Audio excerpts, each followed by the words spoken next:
بسم اللہ الرحمن الرحیم۔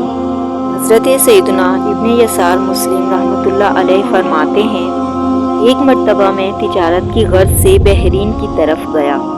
وہاں میں نے دیکھا کہ ایک گھر کی طرف بہت سے لوگوں کا آنا جانا ہے۔ میں بھی اس طرف چل دیا۔ وہاں جا کر دیکھا کہ ایک عورت نہایت افسردہ اور غمگین پھٹے پرانے کپڑے پہنے مصلے پر بیٹھی ہے اور اس کے ارد گرد غلاموں اور لونڈیوں کی کثرت ہے۔ اس کے کئی بیٹے اور بیٹیاں ہیں۔ تجارت کا بہت سارا ساز و سامان اس کی ملکیت میں ہے۔ خریداروں کا ہجوم لگا ہوا ہے۔ وہ عورت ہر طرح کی نعمتوں کے باوجود نہایت ہی غمگین تھی، نہ کسی سے بات کرتی نہ ہنستی۔ میں وہاں سے واپس لوٹ آیا اور اپنے کاموں سے فارغ ہونے کے بعد دوبارہ اسی گھر کی طرف چل دیا۔ وہاں جا کر میں نے اس عورت کو سلام کیا۔ اس نے جواب دیا اور کہنے لگی، اگر کبھی دوبارہ یہاں آنا ہو اور کوئی کام ہو تو ہمارے پاس ضرور آنا۔ پھر میں واپس اپنے شہر چلا آیا۔ کچھ عرصے بعد مجھے دوبارہ کسی کام کے لیے اسی عورت کے شہر میں جانا پڑا۔ جب میں اس کے گھر گیا تو دیکھا کہ وہاں کسی طرح کی چہل پہل نہ تھی، نہ تو تجارتی سامان تھا، نہ خدام و لونڈیاں نظر آ رہی تھی اور نہ ہی اس عورت کے لڑکے دکھائی دے رہے تھے۔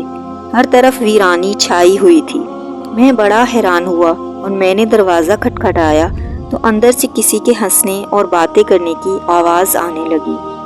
جب دروازہ کھولا گیا اور میں اندر داخل ہوا تو دیکھا کہ وہی عورت اب نہایت قیمتی اور خوش رنگ لباس میں ملبوس بڑی خوش و خرم نظر آ رہی تھی اور اس کے ساتھ صرف ایک عورت گھر میں موجود تھی۔ اس کے علاوہ کوئی اور نہ تھا۔ مجھے بڑا تعجب ہوا اور میں نے اس عورت سے پوچھا، جب میں پچھلی مرتبہ تمہارے پاس آیا تھا تو تم کثیر نعمتوں کے باوجود غمگین اور نہایت افسردہ تھیں، لیکن اب خادموں، لونڈیوں اور دولت کی عدم موجودگی میں بھی بہت خوش اور مطمئن نظر آ رہی ہو۔ اس میں کیا راز ہے؟ تو وہ عورت کہنے لگی، تم تعجب نہ کرو، بات دراصل یہ ہے کہ جب تم پچھلی مرتبہ مجھ سے ملے تو میرے پاس دنیاوی نعمتوں کی بہتات تھی۔ میرے پاس مال و دولت اور اولاد کی کثرت تھی۔ اس حالت میں مجھے یہ خوف ہوا کہ شاید میرا رب عز و جل مجھ سے ناراض ہے، اس وجہ سے مجھے کوئی مصیبت اور غم نہیں پہنچتا، ورنہ اس کے پسندیدہ بندے تو آزمائشوں اور مصیبتوں میں مبتلا رہتے ہیں۔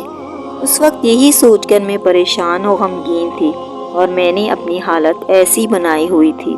اس کے بعد میرے مال و اولاد پر مسلسل مصیبتیں ٹوٹتی رہیں۔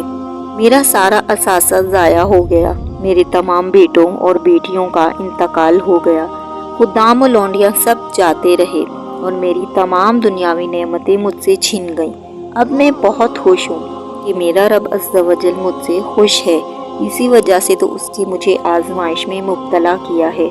بس میں اس حالت میں اپنے آپ کو بہت خوش نصیب سمجھ رہی ہوں، اسی لیے میں نے اچھا لباس پہنا ہوا ہے۔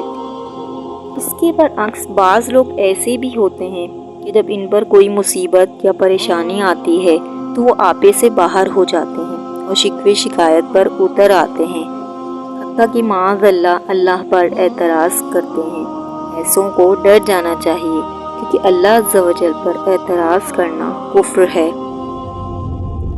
اعتراض سے بچنے کا شریعت میں حکم ہے اور ہر مسلمان کا حکم شریعت کے آگے سر تسلیم خم ہے۔ بیان کردہ حکایت کی روشنی میں زبان کو نہ صرف کفریہ بلکہ فضول باتوں سے بھی بچایا جائے اور زیادہ سے زیادہ ذکر و درود میں مگن رہنے کی عادت بنائے۔